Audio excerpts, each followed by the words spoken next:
all loose items in the pouch in front of you. And have a safe and informative journey.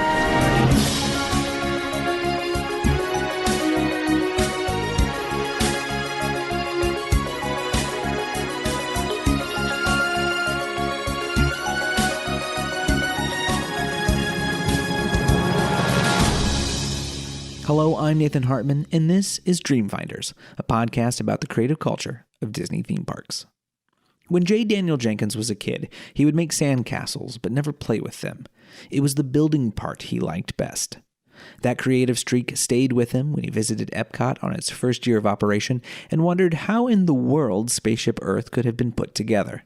Years later, Daniel would be helping to build his own Disney structures in the role of Senior Project Design Manager for Imagineering. Daniel sat down with me to discuss how to tell stories with architecture, why the Dwarfs Mine Train coaster was a uniquely difficult challenge, and how Florida soil became one of the major frustrations when planning Galaxy's Edge. All of that and more is coming right up on Dreamfinders. J Daniel Jenkins, thank you so much for coming on Dreamfinders. Thank you. Thank you for having me. So before we get into your work at Disney, I want to start at another park, actually, and that's Kings Island. Sure. Why is that amusement park so special to you? Mainly because before our family moved to Florida back in the mid to late 1980s, I grew up about 2.5, 3 hours from there. And, that was kind of our go-to local park when we just wanted to go someplace for the weekend or, in sixth grade in elementary school is a big thing that we went there for our big sixth grade trip, alone, chaperoned, no parents kind of thing. So a lot of memories there, a lot of big roller coasters there that kind of defined my love for amusement parks and theme parks. We went there, but we also obviously came to Florida every year before we moved to Florida permanently. So it's one of those early memory creators in the business, and it trickles down to later in my life. Was there some specific attraction or something at Kings Island that sort of developed or helped your love of theme parks or, theme park architecture, that sort of thing? Was there anything there that sort of sparked, this is unique and different, and I've never experienced that sort of thing before? Yeah, I think it was, in general, it was the placemaking of the park. The town I grew up in was only 50, 60,000 people. And of course, we didn't have anything like that in our backyard. It was the general placemaking, and I think it was the Eiffel Tower that's kind of their big icon, their big weenie there, if you will. That's a third scale of the real one in Paris, in France. That was like, wow, this was just built for a seasonal park for people to enjoy. And, that's pretty amazing. And even as a kid, I kind of realized like, wow, that's kind of unique. That's kind of special. In 76, you take what you say is your first trip to Disney World. What sticks with you about that first trip? Were there moments or rides or things that, it's as you mentioned in your blog post, it was the bicentennial year as well, so some special stuff was going on. What really impacted you about that experience? I think, I was very young then, but we, certainly we went back the following year and the year after that. And I think that's when I really started getting memories of Disney World and then certainly the Magic Kingdom, because that was the only park then here in Florida.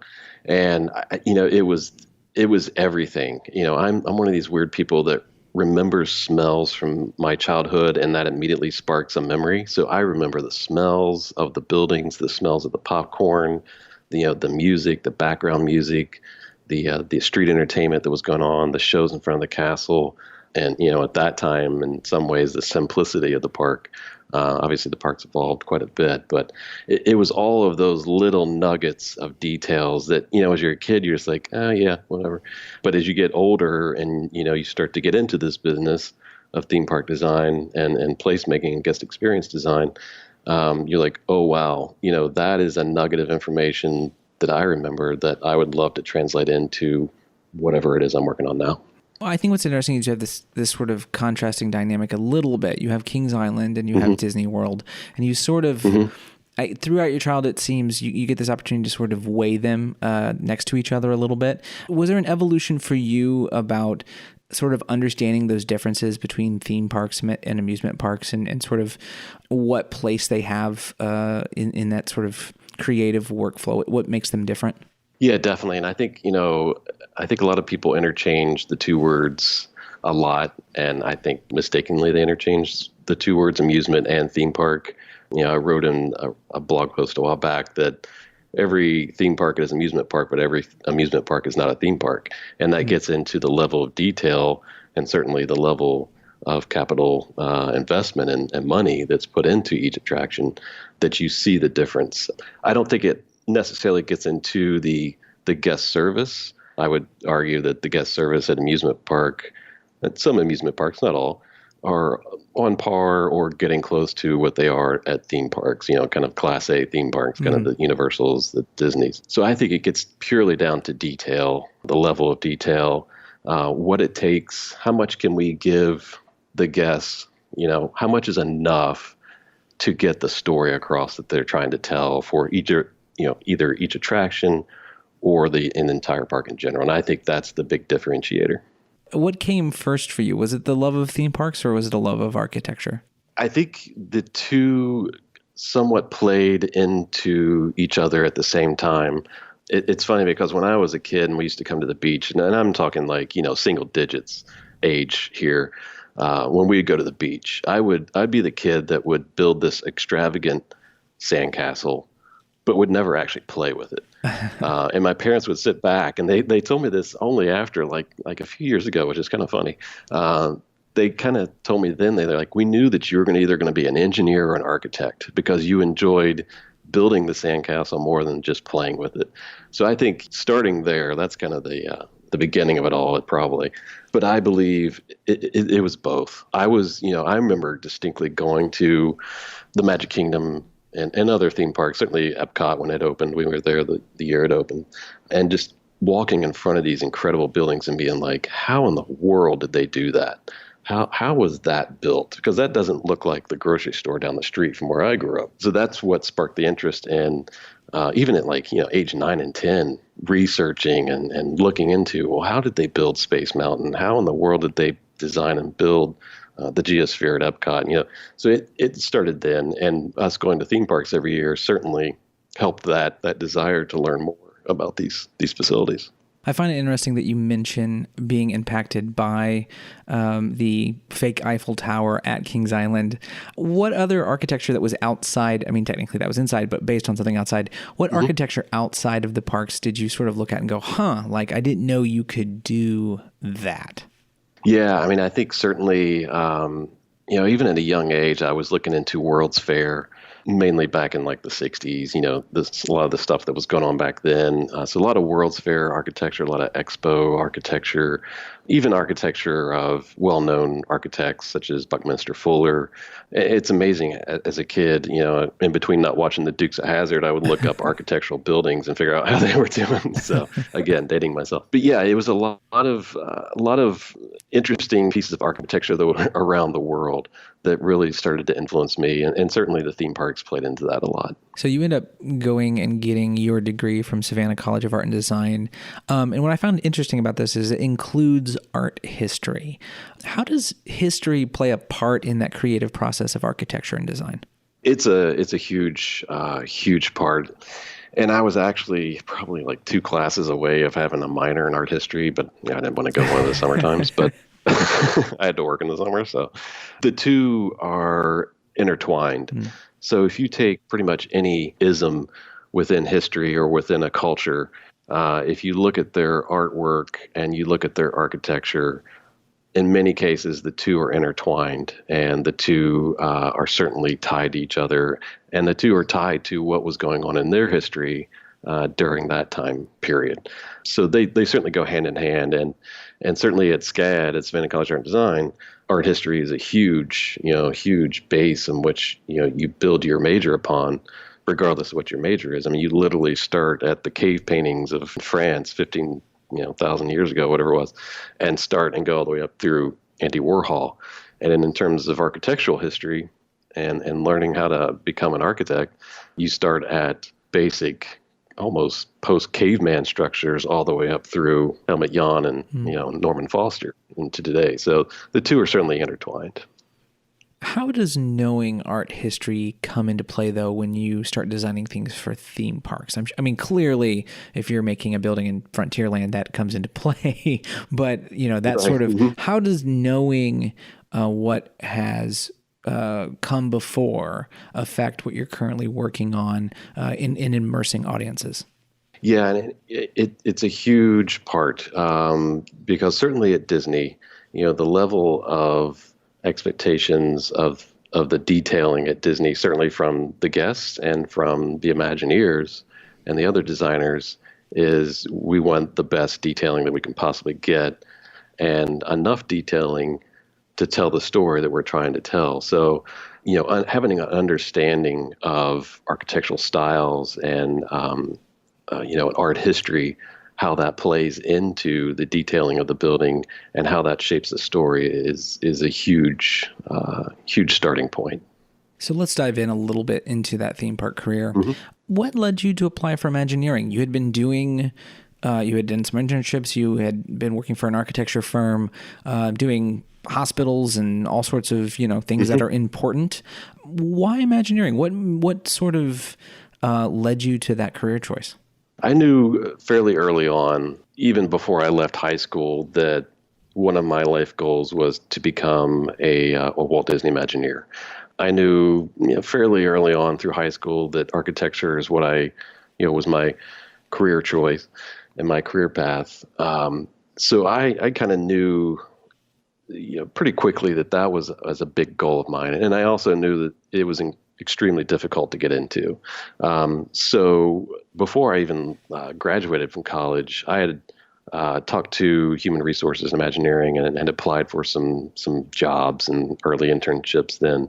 And of course, this is like the late 90s, so there wasn't too much going on. There weren't the big expansions that are like they're going on right now. So they weren't hiring and they weren't looking for someone with basically zero professional experience. So that, once I realized, okay, I'm not getting into Imagineering now, I dove headfirst into the career in commercial architecture and became a sponge and was like, okay, I just need to learn as much as I can. How do you really put a building together? How do you detail a building, whether it's a commercial building, whether it's hospitals or whatever? And then all along my early career, before I got to Disney as an Imagineer, I tried a few other times. The positions honestly weren't right, but I was just trying to get into Imagineering. So when I actually did get hired, it was certainly I hate to say it was a dream come true, but it's something I had been hoping for since, high school. Right. Imagineer, of course, is the fun title, but your actual title was Senior Project Design Manager, which is very fancy and doesn't tell me a lot. So what does that job entail? It's not just architecture. It seems to be managing others as well. What is a Senior Project Design Manager up to at Imagineering? To explain the position in terms of a metaphor, I always use a kitchen table. So imagine the tabletop of the kitchen is the project. And then typically most kitchen tables have 4 legs. And if you say that each one of those legs is a responsible individual, a manager that on a day-to-day basis runs that project. On one corner, you have the creative executive or a creative director. You have the project manager, you have the senior project design manager or design manager, and then on the other corner you have really the show manager. And those are kind of the 4 or 5 individuals that are responsible for delivering the project. They're financially accountable for it, et cetera, et cetera. So the senior project design manager typically is a registered architect. They have to be licensed. And in some instances, it can be a landscape architect if their focus is area development and landscape architecture. But the senior or the design manager, depending on what level you are within design management, essentially procures, onboards, hires, and manages kind of, soup to nuts, turnkey, the architects, the engineers. And at Disney, at Imagineering, they also, in many instances, manage the graphic designers and theme lighting designers. And that is from day one at Blue Sky all the way through the project completion and turnover, and in some instances post-turnover when there's scope that still has to be done after the project's turned over to operations. So within managing the architects and engineers, the design manager is also, in some instances, the liaison between the creative folks and the contractors and the people that are actually building the project out in the field.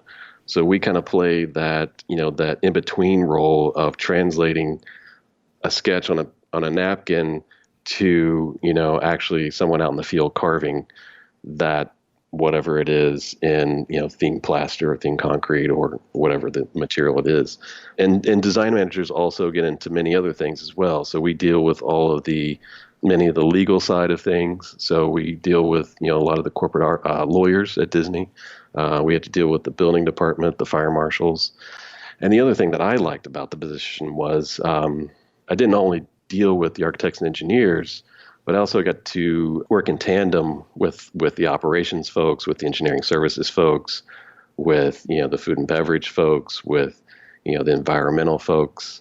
So it was really a great position in that I got to, work with a lot of people in a lot of different departments, either within Disney or within Disney and outside of Disney to pull together the project.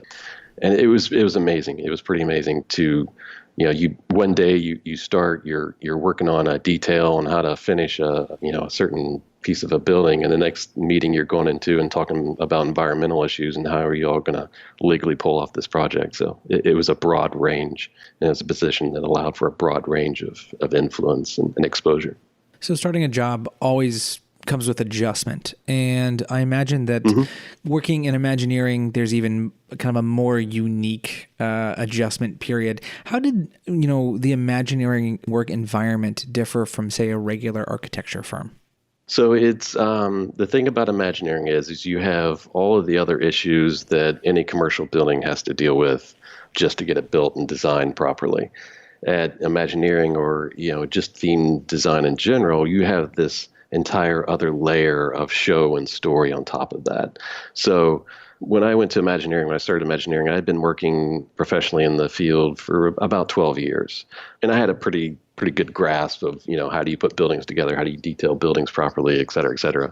When you get to Disney, you have that entire other layer of dialogue, of language, of design challenges, et cetera, that you have to deal with. And then certainly the other thing with themed entertainment work, you have, that many more disciplines and that many more experts that you have to deal with on a day-to-day basis.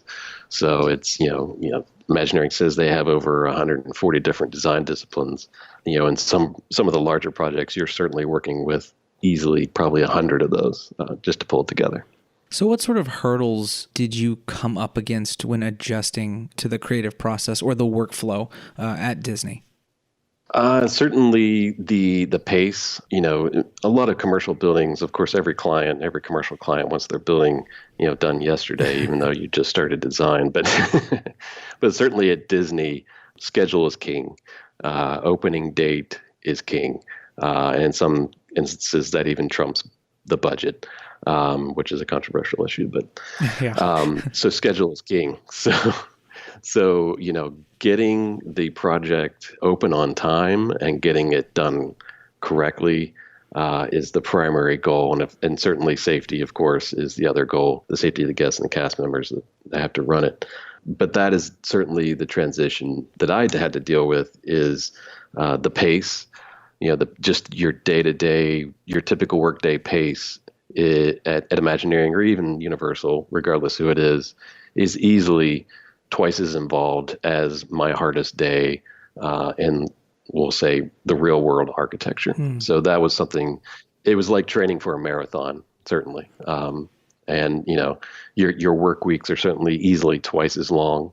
I worked some pretty crazy hours, prior to going to Disney on some pretty big projects. But those pale in comparison of what it takes and the time and the man hours it takes to put into a themed project and get it done on time. You mentioned how you sort of have your, fingers in a lot of pies. You're talking to a lot of people. And you mentioned, having discussions with operations and sort of, it sounds, and of course, a lot of positions, I'm sure, that do this, that sort of have this go-between relationship between, say, the more creative Imagineering and the more budget-conscious, we have a date to meet operations. And I feel like, and I've mentioned this with some other guests, like there is sort of this fan concept of a rivalry between those two groups, whether it's real or not. Was your experience that sort of tension was overall good for the creative process, or was it sort of depending on the scenario? I think it depends on the scenario. But certainly I've seen and have been involved with a lot of design issues, that had some pretty heated discussions where, creative and story, we had to follow that, but operational and safety and access, et cetera, and maintenance was king as well. So at the end, it comes down to a compromise. But I've certainly seen situations like that where that type of tension actually resulted in a better design or a better detail or a better product or element that we had to put into the buildings or the projects to, allow it to be maintained for 20 years. What was the first project that you did when you finally sat down at your desk with your box of stuff and got kind of settled in? Yeah, so when I was first hired at Imagineering, I was actually hired to work on the Cinderella and Aurora meet and greet as part of the Fantasyland expansion in the Magic Kingdom.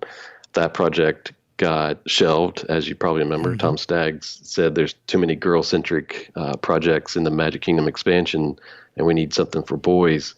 So when I started working on that project, they had been working on it probably 6 or 8 months at least. And about probably 4 weeks after I started, we got word that, hey, we're putting this on the shelf, archive everything, we're starting over, and we're going to put a roller coaster here instead. So that was interesting.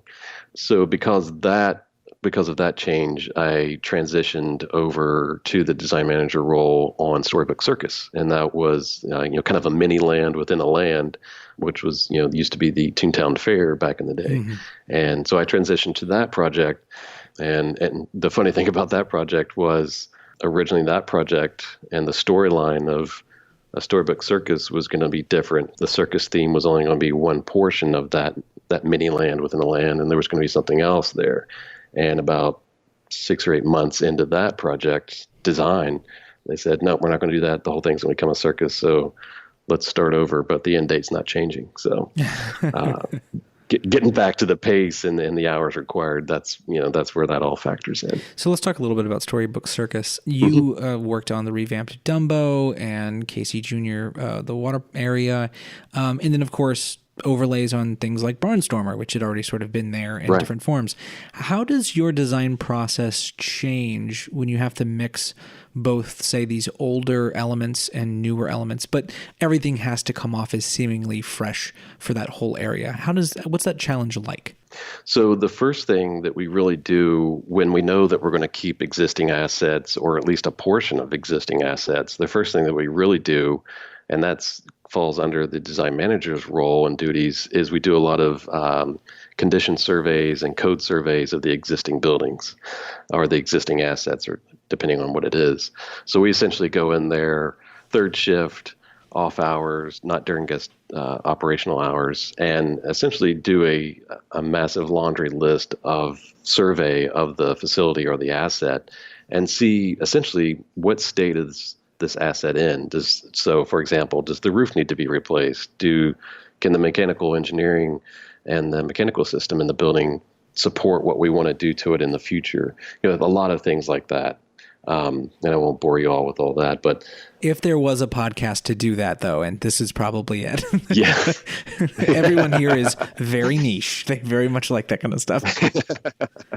Fantastic. So you start there. So, and depending on the size of the project, that can be anywhere from 2 months to, if you look at what we did at Disney Hollywood Studios, we did that effort.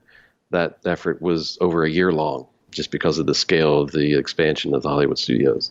So once you have that original database of information, that's when, in terms of architects and engineers, we really dive into, you can save this part, or no, we need to beef up this facility because now it doesn't meet the structural wind loads because it was built 20 years ago. There's a lot of that early facility assessment that we do. And that's a lot of the type of things that we do in the design management role as architects and engineers, say during Blue Sky. So really Blue Sky and concept phase and feasibility phase is where we don't want to get in creative's way too much. We want to simply be able to say, hey, if you can avoid this area of the facility, because if we have to, bring that up to code or whatever, that's going to cost a lot more money, Can you all maybe focus on this area of the facility? Things like that. So we're trying to inform creative at the early stages of design, but not get in their way and not hinder the essence and the evolution of the story. When you mention that, of course, one of those elements to that is also when you take something completely out and reassess that area for other purposes. And as you sort of mentioned earlier, Dwarfs Mine Train took over all of 20,000 Leagues Under the Sea, which was a big hole, basically. It's a beast. Tell me a little bit about that hybrid coaster dark ride system and sort of the process of not only saying, okay, now we have this hole, how do we fill it with a cave, full of crystals, but also like, how did that design process sort of evolve during, say, for example, the fact that, you actually had less time than when the whole project started because it had already made a big change. What was that like for you guys in figuring out what to do with that space? It was pretty interesting because typically, roller coasters in a theme park, usually take 5 to 7 years to really get down to the nitty gritty and figure them out and get them done right. And for, Mine Train, the time frame was accelerated because of the whole evolution of the Fantasyland expansion. And it certainly gets back into two meet and greet buildings sitting on top that look like, Cinderella's house. The design it takes to put that on that location versus a giant big pit to allow for the construction and design of ride foundations, getting down to soil that can withstand the loads and forces of a roller coaster are vastly different. So that's where that process, that early assessment process, was really accelerated. The other thing that was many things that were involved with Mine Train, but we called it building a ship in the bottle. We were essentially on an island when we were designing and building that project, because by the time Dwarfs Mine Train came up out of the ground, you had Be Our Guest and The Little Mermaid. The exteriors of those facilities were pretty far along at that point. So there was it was essentially a 360 project, a huge 360 project, which I can't remember in Disney's history, in late history, of them doing something like that. I guess you could go back to the Matterhorn, but that's pretty far back. So the design challenges were amazing because there was a lot of utilities that were in the ground that had to be moved, in which those had already been designed and permitted.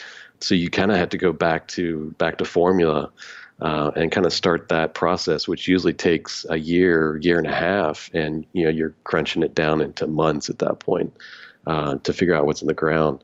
And the other things we had to deal with Mine Train was you can't get too close to the tunnel, to the utilidor, which is right close in that area, and you certainly don't want to undermine that facility, which really it is a facility, and other utilities and other things like, well, we can't dig too deep because we'll get into the water table, which is pretty high in Florida.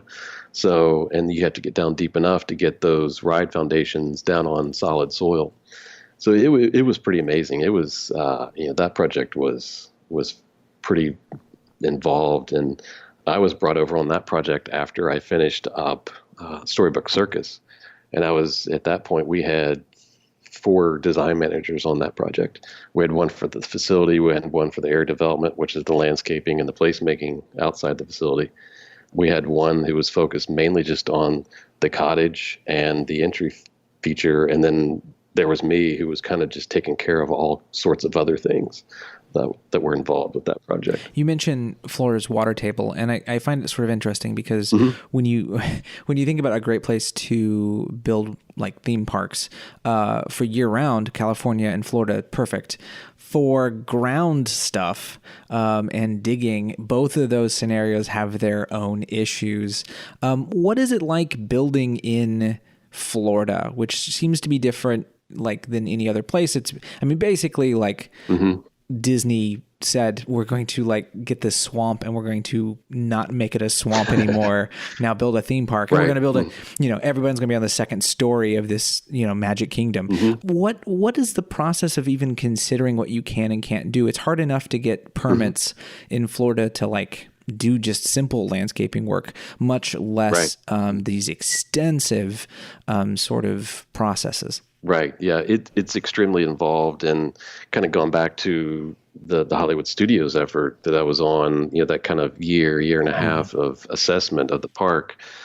So to figure out what's going on underneath the ground, pretty much underneath any big building in Florida, there's several things that you have to do. You have to do soil tests, which means you're drilling down and doing a lot of geotechnical reports and figuring out what type of soil is underneath the ground. And when you're doing that, you determine what the seasonal water table height is. And it's going to fluctuate in Florida depending on seasonal rains and, the aquifers and things like that. So there's a lot of that, which helps down the road, helps the structural engineers and the architects figure out, well, how much weight can we put on this building and on the ground here, and what type of foundation do we need to put down? So there's a lot of that type of effort. On the civil engineering side, in terms of like stormwater utilities, those are typically pretty deep. The kicker is in Florida, deep in Florida is 7 feet before you hit water in a lot of cases. So that's always a challenge, because you don't want your stormwater lines, your mains, which are shedding off and taking all this rainwater that we get here. You don't want those floating in water.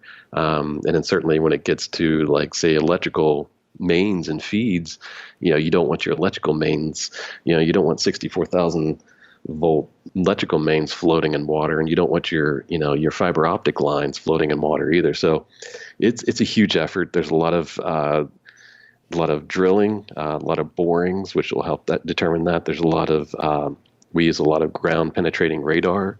Certainly we did a lot of that at the studios. And that's because of the soils that are around, Disney and just in Florida in general. And certainly, early on, I had a lot of conversations myself and our lead civil engineer for Imagineering with the Reedy Creek Improvement District, RCID, and talking a lot with their engineers and getting all of their historical knowledge of the entire property of Walt Disney World. How does the stormwater work? What are the soils like in this area? And then certainly the other thing that we did, that I certainly did a lot of as well, is diving into the massive archives that we had access to at Imagineering, old drawings and old original borings and drawings that were done back in the late 60s when they were draining the swamp and creating Walt Disney World, trying to find all that historical data that we could use to help us inform us on, either new drillings or new ground penetrating radars that we had to do and things like that. So it was a massive effort. And it was kind of the third big project at the studios that guests really didn't know about, that was going on in the background to get that park ready. Because I can tell you, there's some pretty nasty soil around the studios. And some of the things that we had to do underground that the guests will never see is pretty amazing, just to put massive e-ticket buildings on top of and slinky dog coasters on top of. It's pretty amazing what we did. Well, let's talk a little bit about that, because, of course, I guess you would consider this a full wave expansion at Hollywood Studios. I mean, we're talking Grand Avenue and Toy Story Land and of course, Galaxy's Edge, which is, combined. It does have that sort of, new Fantasyland flavor. It's a huge swath of new territory, even if it's on older ground. I'm sure there are certain things that you're still not allowed to discuss and things of that nature, of course. But at the same time, one thing I am curious about is, you are in this sort of development time when the studio is not necessarily a studio anymore, but the theming is studio oriented. Internally, what was the hope for the future of Hollywood Studios when it came to theming? Yeah. So, I mean, as a lot of it was based on, there's several things it was based on. It was based on the annual increase in attendance at that park. It was based on the fact that because of the annual increase in attendance at that park, the availability of multiple attractions that would hit and serve the multiple different age levels and demographics of that park, the park was lacking that.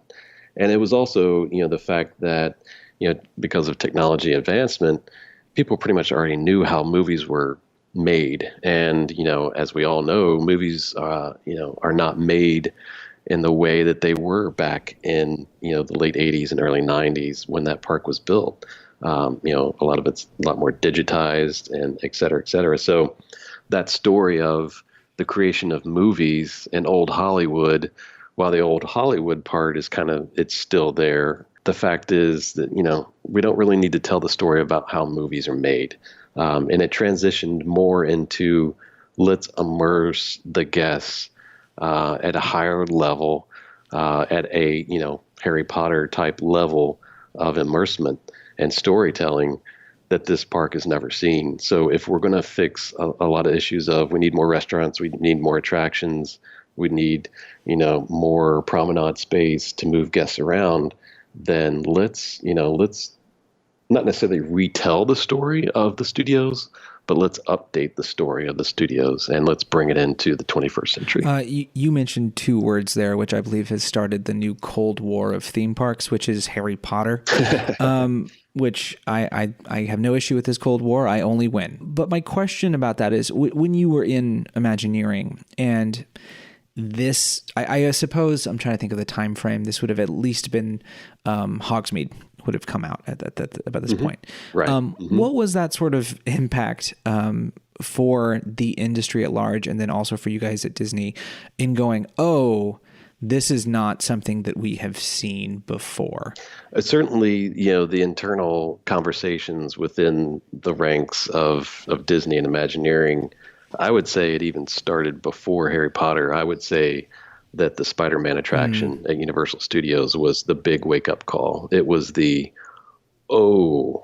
is the new bar and this is the new standard. And then when certainly Harry Potter opened, that was certainly the game changer. It was certainly, it rekindled the old war between the studios here in Florida and the Cold War that's going on. And it woke people up at Disney, I believe. And this is nothing against anyone at Disney, but it woke them up and it made them realize, hey, you got to give them more now. You've got to give the guests more. The guests are expecting more out of their theme park experience. They're expecting a full immersion. And that's the new direction that, that the industry is going. So, let's amp it up. Let's step up our game, because prior to that, there were certainly things going on and new projects at Disney World and Disneyland and other Disney parks. But when, Harry Potter and Spider-Man came out, that was the wake-up call. And quite honestly, I can't prove this, but I would say one of the reasons why the Fantasyland expansion was done at the level it was done and the scale that it was done was because of Harry Potter. I would believe and argue that they would have done something because you have to do something to the Magic Kingdom every 5 to 10 years because of its annual attendance. But I believe the investment was made in Fantasyland expansion because of Harry Potter. Now let's talk about another thing that, of course, is about to open here, which is Galaxy's Edge, and it has already opened, of course, at Disneyland. Right. When did you first hear about this project, and what was the initial sort of architectural challenges that you sort of thought might be issues when trying to transform, let's say, a galaxy far, far away, but bring it very much here and in a space of bad soil, as you sort of mentioned before? The first I heard was when I was wrapping up my effort on Mine Train to get it open to guests. While I was working on that, I was, in my off hours, jokingly saying that was working on the studio's expansion. And that was kind of even a secret project within Imagineering. People knew that the studios was going to be expanded, but they didn't quite know what it was going to be, even within Imagineering. So, I got the directive that, hey, you're going to start eventually transitioning over to the studios and working on that expansion. And before Star Wars really came about, Cars Land was bounced around as an idea. And then when Disney essentially bought Lucas and absorbed all that intellectual property, that pretty much sealed the deal that, okay, we have to do Star Wars in Florida. And we have to do something with Star Wars. The challenges with Star Wars is, like many of the IPs that Disney has, you had 40 plus years of pent up demand. And fans that, would be expecting this amazing immersive experience. I remember as a kid playing with Star Wars, figures with my brother, and even back then being like, man, how cool would it be to go on the Millennium Falcon, or how cool would it be to go to Tatooine, or how cool would it be to go to Endor, et cetera. So there was that expectation, which, certainly I would say is probably equal with the expectations of the guests for Harry Potter.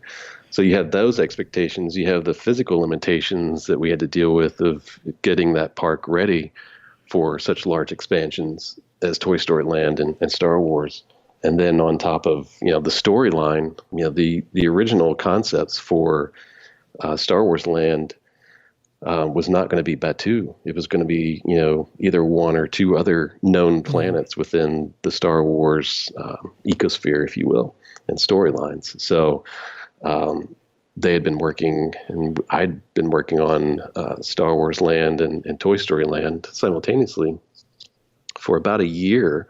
And Bob Iger basically said he had seen some of the early dailies from the second sequels, the new 3 movies. And he said, no, we've got to use the new 3 movies storyline. We're not going to be using the older 6 movies, just because he saw how good they were going to be. And I know that's a big debate right now as well. So, for a different time, I guess. But that was some of the early challenges. You had the physical challenges of just building anything in Florida that weighs over, 2 tons. You had the guest expectations of what would it be like to be in a Star Wars themed land. And then, of course, you have other issues with, well, if it's not going to be Batuu, and if we were to do Tatooine, is it really smart to do a desert in Florida? It's already hot enough. So there was a lot of discussions like that without revealing too much.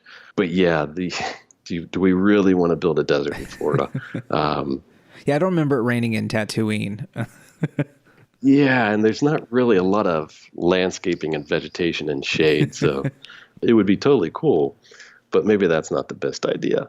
So, a lot of those were some of the big factors that really kind of guided the evolution of what's being created today. Let me ask you about a moment of transition inside the company, because I'm always interested in these moments, because I think it's sort of, when the history books are written about certain eras or whatever, we can get kind of an idea about what's going on during transitions. And in February of 2015, Tom Staggs steps down and Bob Chapek is announced as the new head of theme parks. How did, of course, I'm not suggesting that you bite any hands that fed you, but what I am saying is, like, was there a shift in sort of what Imagineering focused on, or sort of what sort of things were laid out as important when you had such a large power change? Yeah, I think, there were certainly some fears by some of the Imagineers. Tom Staggs was, he's a financial guy. He was a numbers guy. But during his, orientation, if you will, of getting into Imagineering, and understanding truly what Imagineering does, which I would argue a lot of folks in the corporate Disney don't truly understand what we really do and what it takes to truly pull off a successful theme park. There was a lot of fear because Tom Staggs had gotten to the point where I think most of the Imagineers, I'm sure there were some that didn't, but I believe that most of the Imagineers felt like Tom gets it. He's gone through the orientation process in, a year or so, and he gets it. He understands what it takes to make a successful theme park attraction or expansion. And I know when, he left and, Bob Chapek came on, there's always that fear when you have the transition of power. But there was that fear that Bob Chapek might not get it. And there was a lot of talk about, he came from the merchandise side of the company, which, you go to a vendor somewhere and you have them make 10,000 copies of it and you lean on them and you get that in 2 weeks and you just write a check and it gets done.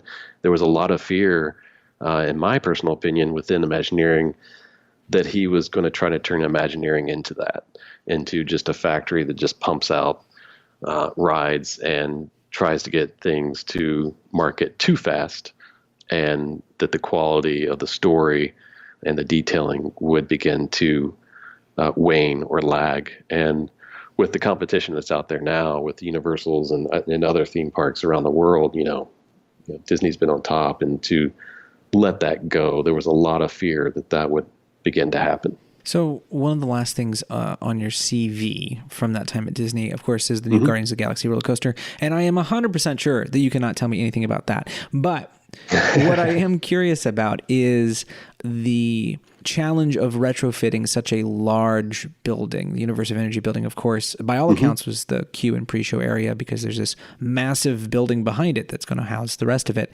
How does your experience retrofitting smaller buildings prepare you for something so big?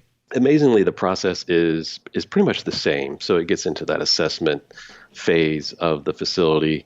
And it's just, everything's just multiplied and magnified.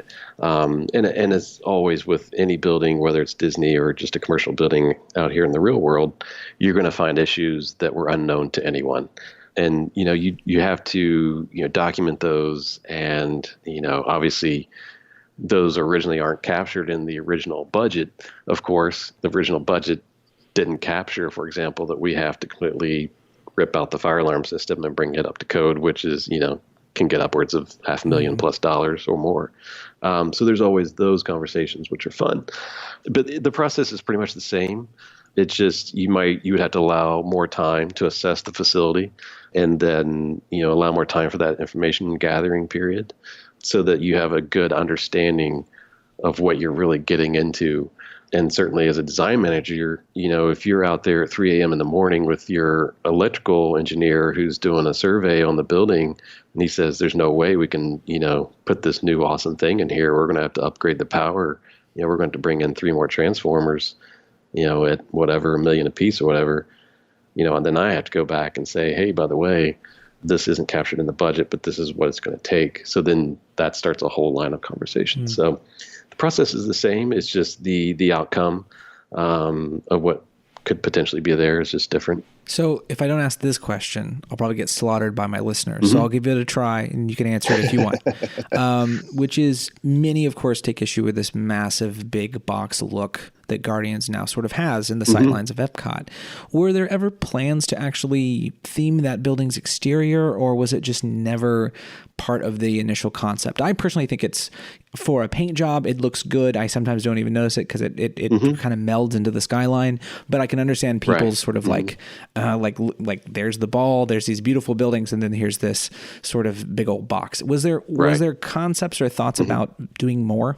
There always is, and it's interesting with buildings. We call them gravity buildings for roller coasters like that.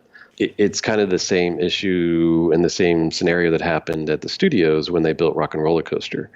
There you could kind of get away with it because at the studios it was all about revealing backstage and revealing how movies are done, and it's okay if they see the big sound stage in the back because the guests understand that that's a sound stage. At Epcot it's different. So there's certainly effort and an early desire to try to make it go away as much as possible. The problem is when you get a building that big, which internally we all said that's the building, that's the box that the geosphere came in, because it's so big. That was kind of the internal joke that we were using. Once you get a building that huge and that big, there's really only so much you can do. There's only so much money you can throw at it. Trees in Florida, regardless of what kind of tree it is, they're only going to grow so high. That building's 2-3 times as tall as even the best trees that we could probably get. So you essentially go into that visual intrusion study of, let's mitigate, the sight lines as much as possible within the park, because that's really where the story is. And at that point, you break out your go-away blues and your go-away green paint colors and try to, creatively paint the building so that it hopefully fades into the sky or hopefully fades into the lower level of landscaping as much as possible. But that's kind of the downside of roller coasters when you put them in a box is, you're gonna see it, and to have the story and the thrill that they want on that attraction. Unfortunately, the building got that big, but it's going to be an amazing attraction. A very tactful answer, if I do say so myself. So in 2017, you decide to leave Imagineering and start your own firm. Why was this the time to make a change? So within Imagineering, there's still a big push to grow the Florida office so that projects can start and finish in Florida. Now, again, that's another whole podcast talking about, East Coast Florida, East Coast WDI versus West Coast WDI. I'm not going to get into that. But our department started growing pretty quickly when I left. And, I kind of saw myself of that I have this amazing job, and barring any crazy, financial downturns or something crazy, I could probably stay here easily another 10 to 20 years, hopefully. There's certainly that much on the menu for Walt Disney World. But it kind of got to the point of, I'd worked on Magic Kingdom expansion, had gone through the 3+ major projects at the studios, and I kind of felt like, okay, I'm not sure if I want to keep doing just this for the next 20, 25 years in my career. And, I had this itch that there's more that I want to do outside the role of a design manager. Even though I love being a design manager and I love being an Imagineer, I had that itch, and I felt like, okay, this is time. It's time to move and do something different. And amazingly, when I left Disney, my first client was Disney. So, I left on great terms. I still talk to and mingle and work with and consult with a lot of folks at Disney. And then last year, a lot of folks at Universal as well. So it was, I just felt like it was that time. It was time to make a change, time to move on, time to do something a little bit different, and trying to open up and broaden my lens within the themed entertainment industry. So one of the things that you've done sort of to help others into the industry is a online course called Theme Park Architecture Academy. Tell us a little bit about what that's all about and then why you decided to make it. Yeah, so that's kind of one of the things that I had been noodling around in my mind when I was in Imagineering. It's like I have all this incredible knowledge about how do theme parks really go together beyond just the cool sketches, beyond just the cool concept art, which are amazing. I love those things, as well. But from my point of view, I had all this, this experience of putting together theme parks and drawings for theme parks and all the effort that we've kind of touched on today about how you put together theme parks. And, when I was at Disney, I certainly couldn't talk about any of that stuff for fear of, violating my NDA. And so when I left Imagineering, that's one of the things I really started focusing on was, why don't I create this online resource for people interested in either becoming an Imagineer or becoming an architect, and in some cases even an engineer that wants to do themed entertainment work? Because I kind of mentioned this in one of my courses, one of my blog posts, is that the biggest question I always got when I was Imagineering was how do I become an Imagineer? And, I've read a lot of the articles and a lot of the interviews, and they're great. They're great insight. But I wanted to give more, and I wanted to give more detail of the young architects that cold called me when I was Imagineering and saying, hey, I'm getting ready to graduate college. How do I become an architect that works in the themed industry, themed entertainment industry? So that's kind of the beginnings of that. And, I've really just kind of got it started, just kind of got the podcast started, got the website going with blog posts, and really just gotten the YouTube channel started.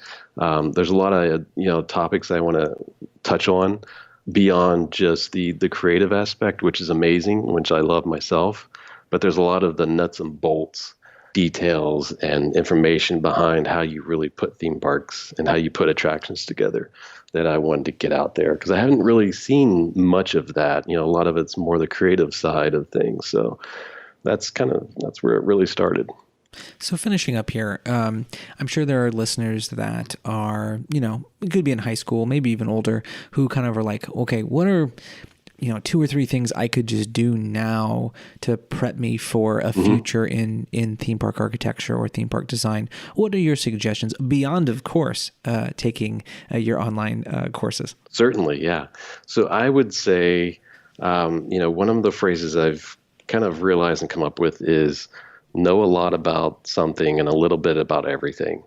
So even if you're in high school and you're taking those history courses and you're like, oh, this isn't going to relate to theme park design, I don't care about this, I would suggest that you really focus on, the history of things, because, from the history is where some of the best stories that we see in theme parks today, from certain times of history and certain times of stories that are told in theme parks.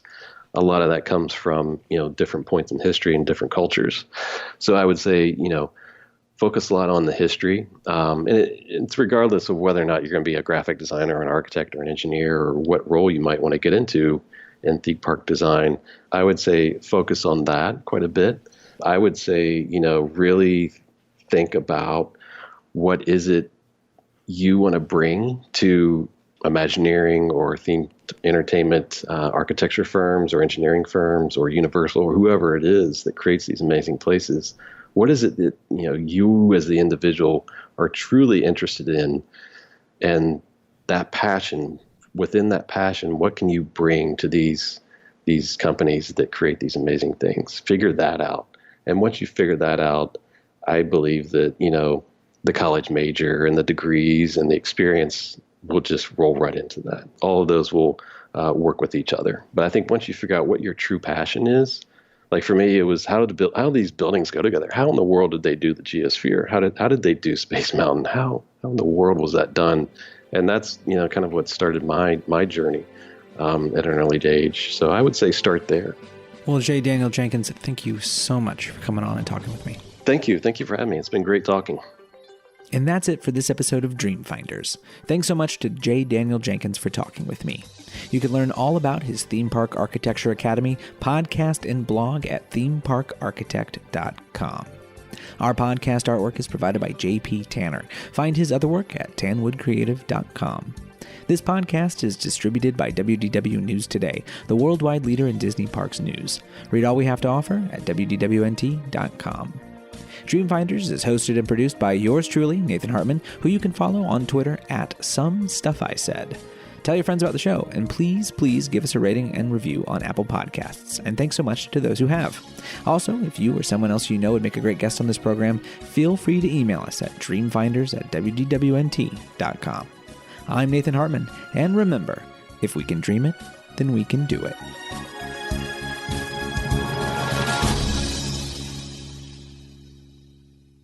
Dreamfinders is sponsored by Never Grow Up Vacations, the official travel partner of WDWNT.com.